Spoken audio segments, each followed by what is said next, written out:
Usually this time of the year, I'm thinking about packing my bags to head to Australia with the wonderful opportunity to spend time at doing intensive workshops and classes there.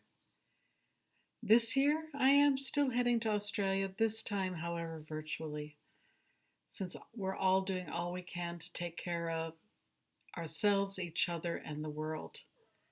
We're lucky to be able to connect through the Zoom medium. And instead of an intensive weekend workshop, we're doing a series of 6 classes.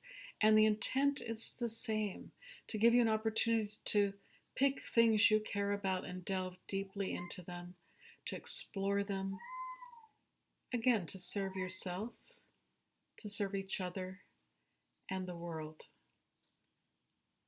I'm looking forward to seeing you in this medium and in the future closer together.